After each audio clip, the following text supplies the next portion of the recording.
Hi, this is Kara from the Special Needs Mom podcast. And this is Angela from Especially Organized, Sensible Solutions for Special Needs Moms. We have this heart for special needs moms. And so we thought, you know what, let's combine forces.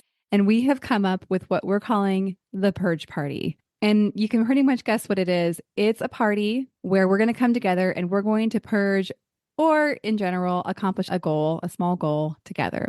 So we have set this for January 27th, starting at 8 o'clock for my Pacific Coast people. Which means 11 o'clock for all of you on the East Coast. So this is an opportunity. If you have something on your to-do list that has just been stuck there and you are wanting to move it up on the list, you're wanting to tackle, maybe it's a space or an area of your home or a category in your home that has just needed a little time and attention. This is your opportunity for you to be online with us while you work and have access for us to help you answer your questions, help guide you, and just serve you for those 2 hours.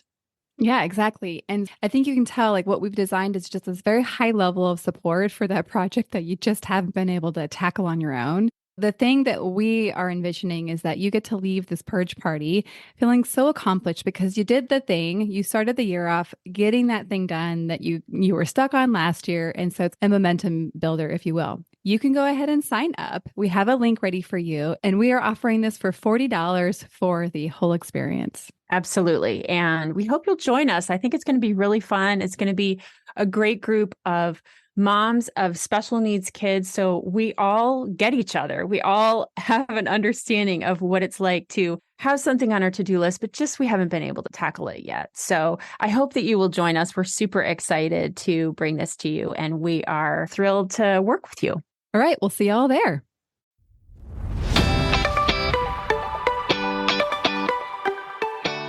Hi, I'm Kara Riska, life coach, wife, and the mother of 4 incredible and unique kids. It wasn't all that long ago that my son received a diagnosis that had my world come crashing down. I completely lacked the ability to see past the circumstances, which felt impossible, and the dreams I once had for my life and family felt destroyed. Fast forward past many years of surviving and not at all thriving, and you'll see a mom who trusts that she can handle anything that comes her way and has access to the power and grace that once felt so completely lacking. I started the Special Needs Mom podcast to create connection and community with moms who find themselves up against what feels impossible. My intention is to spark the flare of possibility in your own life and rekindle the dreams that you hold impossible now. This isn't a podcast about your special needs child. This is a podcast about you.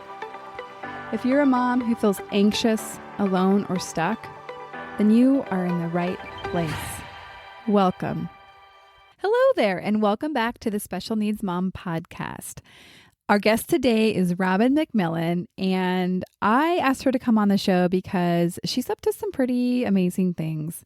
She's one of our more advanced moms of a special needs child, as she actually now has been elevated up to grandmahood.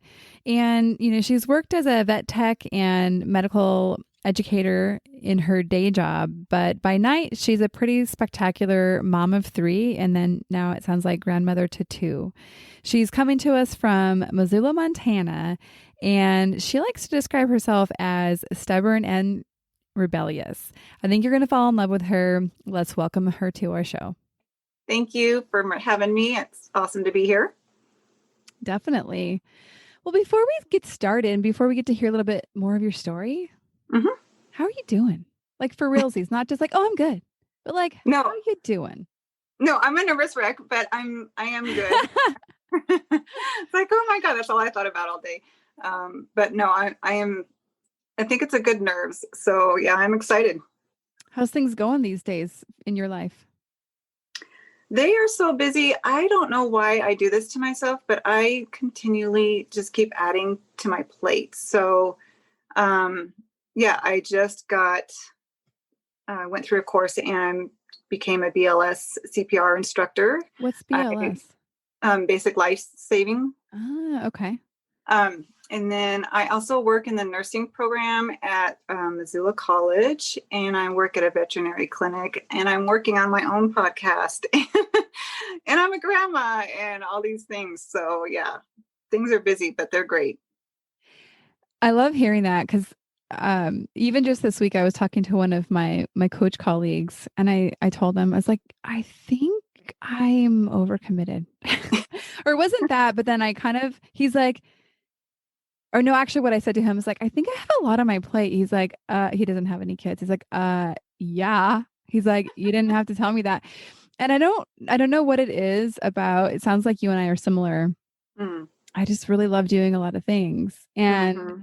I also love resting and not doing a lot of things, but I guess I don't relate to it in the moment as I have a lot of things. But then when I kind of take an inventory, I'm like, huh, Yeah. maybe you Yeah. do. Yeah. So I think my happy place so if someone were to say, okay, take an hour and just go relax and do, whatever you want to do, I couldn't even fathom that. Like, what do you mean take an hour? But you get me in my hot tub at 8:00 at night and I can easily spend an hour in there and just totally relax. And that's where I go to totally unwind. That's my happy place. I don't have a hot tub. That sounds amazing. But Yeah. I agree. Like I've lately been obsessed with Poldark. Do you know that show? Have you heard of that show? No. Huh. Well, it's one of those masterpiece theater shows, and it's Mm. just so good. And so every night, normally I limit myself to TV for Friday and Saturday nights. So it's kind of like Mm-hmm. I have beer on Friday with Yeah. pizza, Yeah. and we watch something, and I stay up late, which for me is like 11, Yeah. and then I watch TV, and then Saturday, and so that's kind of the normal routine.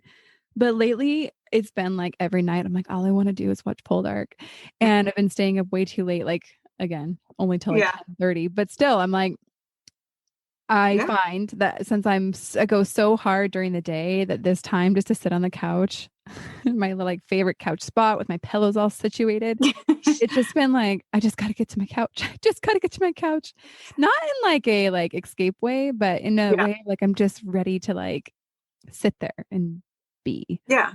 Yeah. That's something to look forward to, kind of event. Yes, work hard, play Yeah. hard. Yes, absolutely. Why don't you tell us a little bit about how you became a special needs mom and what being a special needs mom looks like for you? I have 3 kids, and my 2 oldest are typical kids. They're older. My son is 31 and my daughter's 28. And so when I got pregnant with my third one, my daughter was 10 and she was 11 when I had my youngest son. And he is now 17. So I didn't have any indication that there was anything wrong during the pregnancy or anything like that. So when I had him, all my kids were really big. And when I had him, he had a really big head. And I just thought, poor guy, can you imagine trying to lift that too? Of course he's not meeting his milestones, And so I had That's this awesome. wonderful nurse that would come, a home nurse that would come and check on us. And she just kept encouraging me to go have him checked out. And I'm like, I was really offended and just irritated, honestly. So I was just like, fine, I'm just going to appease this lady and get her off my back. So I went and had him tested, and he was like 4 months old. And I lived in Oregon at the time. And so we went up to the children's specialty place, and yep, they found all kinds of things with him, did all kinds of tests. They did genetic testings and MRIs and everything. So what it boiled down to was he has a complete deletion of chromosome 9. And at the time, 17 years ago, he was the second recorded case ever. So there was no name for it. And there was no prognosis of what his future will be like. There was only one other living person. And so we didn't know anything about it. He also has hypotonic cerebral palsy. So he's a little bit weaker and clumsy and that type of thing. He's not the rigid kind. Gorlin syndrome. And that's basically the basal cells in somebody. And so he'll get basal cell cancer, and he has to go in every couple of years and get a bunch of things removed and make sure that they don't turn into anything more. And then when he was um, 7 or 9, I can't remember. It seemed like forever. He had his first tonic-clonic, or what they used to call grand mal seizure. So he also has a seizure disorder that we've been dealing with. And that has definitely been the hardest out of all of his diagnoses to deal with. But so he was nonverbal for a very long time, and we learned sign language. When we moved to Montana, there really wasn't a lot of sign language help, so I found out who was in the videos that we were learning in Portland, and I said, how do I become an instructor? So I became a sign language instructor and helped him out and helped his friends out. And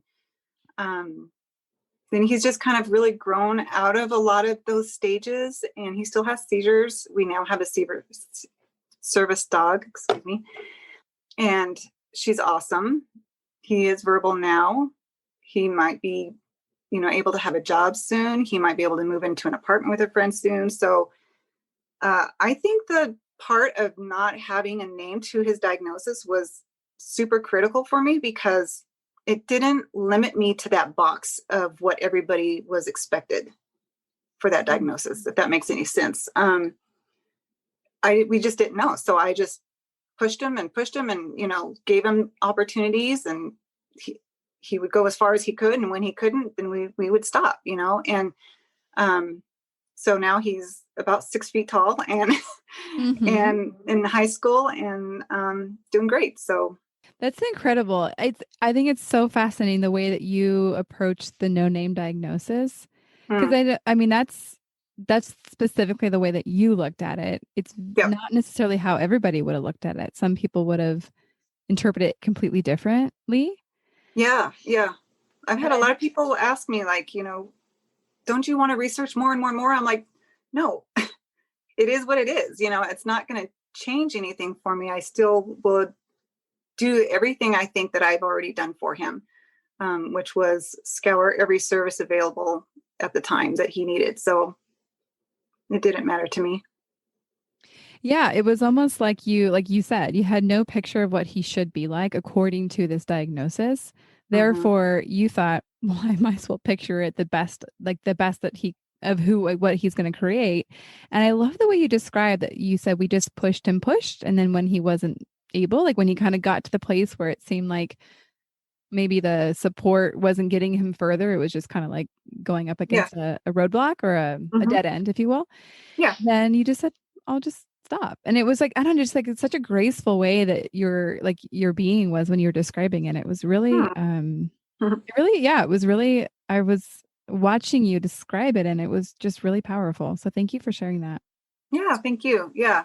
He's awesome. And he's 17, he's tall, but he has a mindset of about a 7-year-old, honestly. And so, I mean, here, yeah, he's on his tablet, and he, at 16 and 17-year-old, if you see a pubescent teenager laughing at his tablet, you're thinking, holy crap, what is he looking at?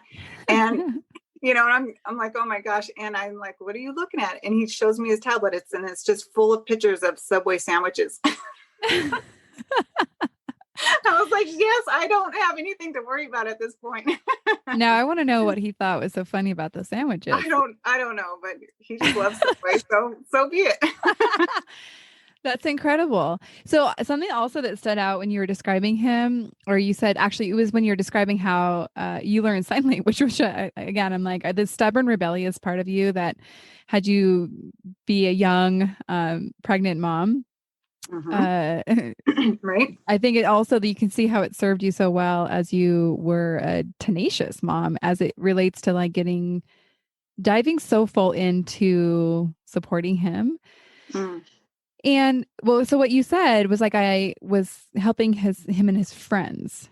And I wanted to hear more about what like the friend experience is like, because I know for my son, that is an area where we really struggle, where he's highly social and sweet as can be, and really has a really hard time having those deeper connections than just the surface level conversations with friends and of his peers. So what was that like for you? So I remember like when we would go to the parks and different things like that, and kids would ask me, why can't he talk? And, as a parent, I guess in the moment, I chose to not freak out and be like, he can't talk or, whatever, and just be mad at him. I was like, he can't talk. He just uses his hands. And, I said, do you want to learn how to say hi? Or would you like to learn how to say swing or friend? And they're like, oh, yeah. And so I just used every opportunity, I think, and I guess maybe that was a protective thing for me. That's just how I protected him, was to include the other kids into his world. Mm-hmm. And he had a group of friends that he went through elementary school together with. And I remember, this one day. Were they typical? Yeah, they were all typical kids. Okay. Yeah. And he was, kind of integrated in a typical classroom. And he had this one little guy that would always hang out with him and kind of take care of him, look over him, but they played and stuff. And I was picking up my son and getting his backpack, and this little boy tells me, he's like, I was telling my brother last night that I felt really bad. I felt really sad for Robbie. And I was like, well, why would you be sad? And he's like, well, because he's different and he can't do the things that I can do. And at that moment, I had to make a decision how to react to that. I could either just start crying, which I did later, or I could use it as an opportunity. And I just looked at the little guy, and I said, well, there's nothing different. There is different things about Robbie, but I was like, he likes the same things you like. He loves macaroni and cheese and pizza. He likes video games, and listing off all of these things that I knew that other little boy enjoyed as well. And just to make it a little bit more, so he didn't feel pity for him. And he was like, oh yeah, okay, that's cool. And off he went. And then off I went into my car and cried and moved on with my day. So what was it for you? Like the emotional experience of that comment? Yeah, it took me back. Honestly, it totally took me back. And I love the fact that kids are so honest, and he felt safe enough to say something to me, which made me feel really good. And that he was willing to listen to what I had to say to help him understand Robbie a little bit more. And he accepted that and moved on. So, I don't think older kids or even some adults aren't like that. They don't ask. I would much prefer someone to ask me about Robbie's condition or my son's condition versus not saying anything or tiptoeing around trying to, how do they make conversation without stating an obvious, like my motto is say what you mean and mean what you say, So, and I don't know, I just hope that people can feel like that. Maybe I don't know how every other parent feels, but I feel just come and ask me about my son. Yeah. I would love to tell you about him. I relate to that so much. I find that there's a number of people I can think of in my just different friends that we have that they just take they ask a lot of questions about him and about my special needs son. And I find myself feeling just so appreciative that they are interested in learning about him. And I personally find it in no way offensive, because I'm kind of they just want to know him. They want to know about him. And these people also I find that they also treat him the most able, in the sense of this family is super active. They're always doing crazy things. And I so love them, and their brains just don't filter out oh, Leaf, I can't do that. They don't make those assumptions. Right. And on one hand, I'm well, guys, we do have to accommodate a little bit. He can't climb down. He cannot climb down that cliff right now. But I love that because they've taken the time to get to know him, I think it just feels I don't know, what is the word? It feels loving. I was gonna say it feels so caring. They actually just care, and that feels for me really good. And I like you would much prefer someone to ask a lot of questions than to just make weird assumptions, not weird assumptions, but assumptions, like not knowing. Yeah. I think that's the thing, is that recognizing like human nature, like we're programmed to kind of not prefer things that are different.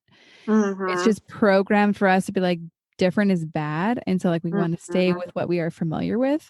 And so Right. like really just recognizing that that's just totally normal for the kids to be like, oh, that's different. I'm not used to that. And to kind of feel a little afraid of it. Mm-hmm. And so that's why it's so cool to hear that this boy had the experience of just having the fully integrated class experience and having friends and all that. Yeah. Yeah. It's he's the whole experience has opened up, a whole new world that you don't even know how you're going to respond to until you're in it, Yeah. um by choice. If I would have chose this, honestly, no. I Yeah. was halfway done raising my two older kids. Like I was ready, to move on and stuff. But he's definitely enriched my life. Showed me that I have motivation for something other than what I desire for myself. And I think it's been hard on it. And it's actually been hard because I have to check myself. Is there any resentment in my heart? Hmm. Because I'm a vet tech and I went to school to be a surgery technician. I love hospital stuff, love Mm-hmm. blood and guts and all that good stuff. And I cannot do that. I cannot do that with my son. So those hours and just working in that environment, I just can't do that. So he's motivated me and challenged me in a lot of ways that I didn't realize, and has helped me. And I really want to help with education part for other people, and inclusion, and just share all that. And I wouldn't have had that experience without him. But I am also honestly having to check and make sure I'm not being resentful at the same time. Yeah. And what do you notice about yourself when you do feel resentful? Do you allow that, I guess is what I'm looking at? I validate that. I let myself look at it and be like, oh, I really wish I could be working at the hospital right now. Yeah. And I validate that that's what's happening. But then I say, that's not where my path is at, though. And it's okay for me to long and wish for that. I don't hold bitterness towards my son or anything. And I think it almost powers me more towards the things that I need to help with my son with. Mm-hmm. And the people that I need to, talk to and be a part of and stuff. So I co-lead a national run support group as well. And so I think just the way that I put myself into everything else helps me view that I'm doing this for my son and the betterness for my son and his opportunities, and hopefully for other families that are here. Missoula's, fairly small. It's not a big region city. And so I'm very active here and want to help other families move forward. Yeah. Do you feel like that kind of help was available for you when you were younger in your mothering of a special needs child years? When we moved here, he was 3. And I don't feel like there was a support group. There wasn't care for me. Well, I wasn't seeking out care for me at that time either. There was a lot of great services for Robbie. And unfortunately, as time has gone by, a lot of those services are no longer available or much harder to come by for the younger kids that are, now trying to get into them. So I feel really bad about that. But for services for me as the mom, I didn't seek it out and I didn't have it.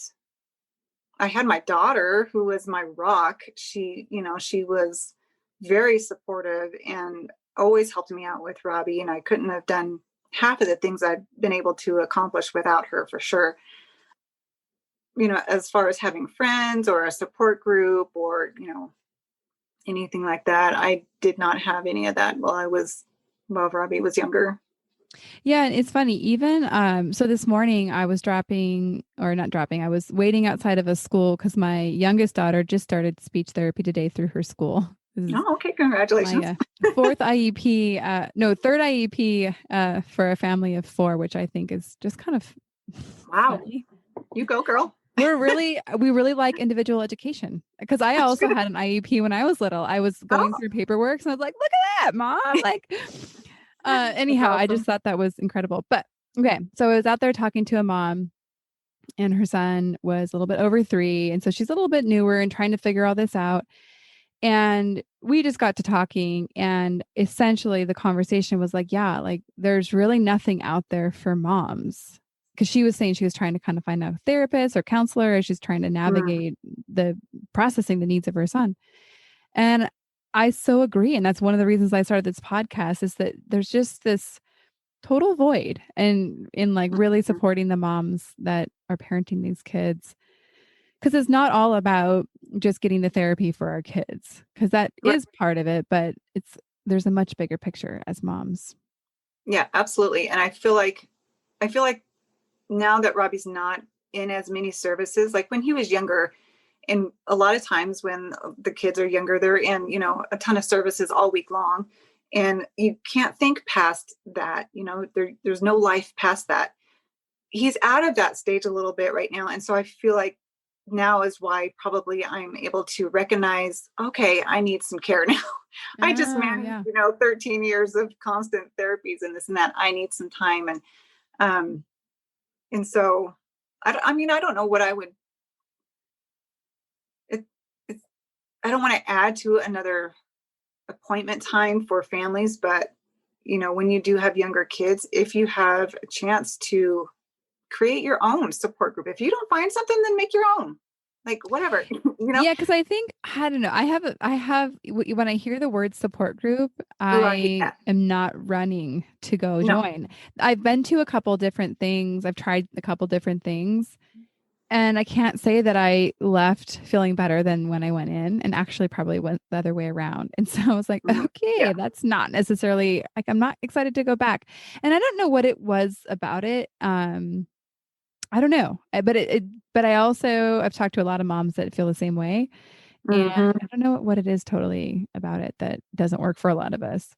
No, I totally agree. And like I said, I co-lead with another gal, and her and I, when we decided that we would choose to do this with this organization, we both were like, this is not going to be a wah, woe is me, my life is so hard kind of thing. We're all in the same boat. We all have a hard life.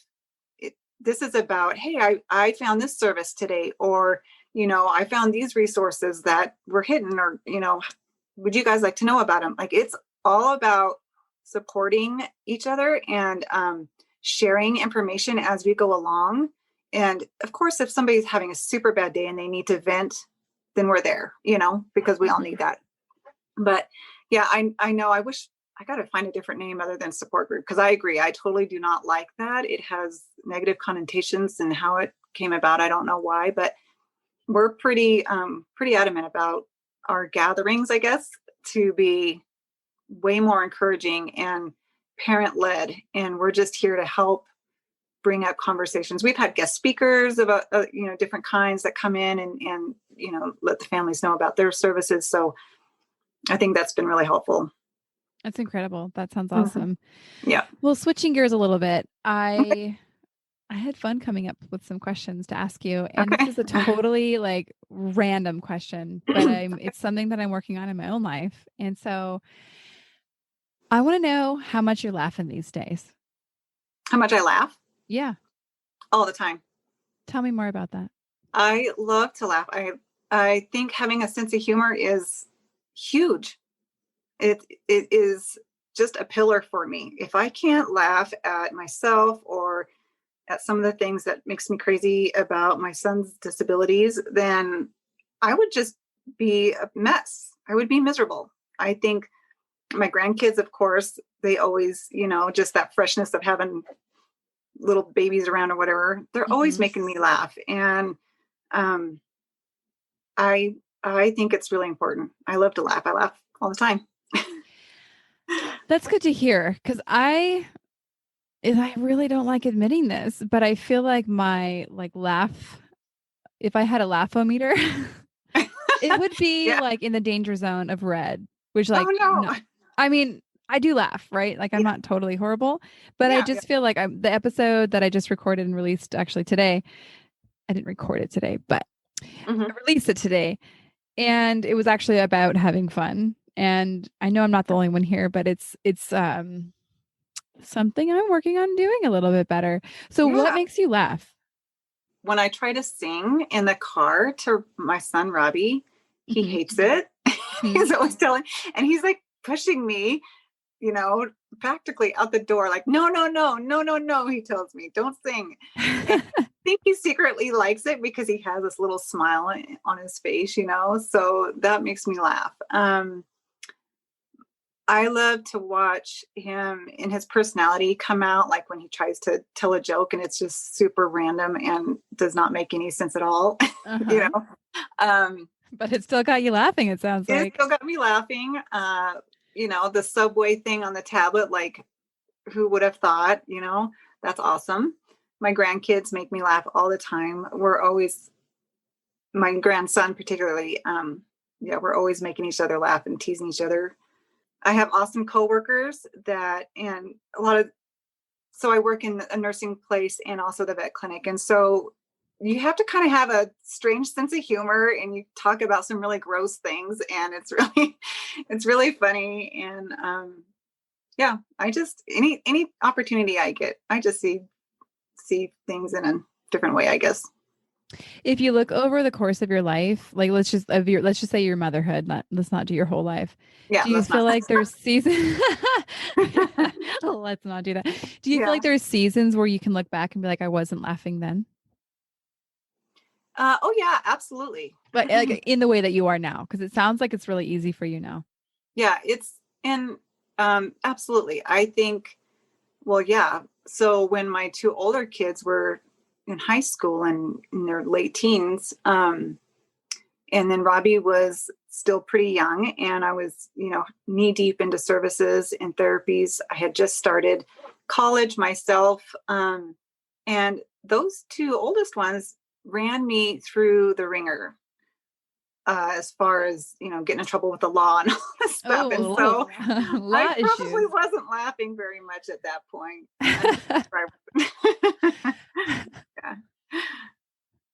Yeah. That's yeah. The law again from my show Pull Dark. There's a lot of issues this guy has with the law, Mhm. and it seems like you just want to get on the right side of the law. Well, you would think so, but I don't know. There, I was very rebellious, so I understand where all this is coming from. But now we look back at it, and my son, he's really funny, my oldest son, and I tell him you should be a comedian, and he says, well, what would I talk about? And I'm like, what about all the subjects that you guys would talk about at the table, saying who had the best probation officer? Like, what family has that conversation? Apparently, just ours. So, that sounds like it would be a really good what do they call it? Skit? They don't call it what do they call the comedy thing? a monologue, a skit, I don't There's know. a word I'm missing. I don't remember what they're called. But well, I'm intrigued. You can tell I was listening very intently to hear about this laughing. Yeah.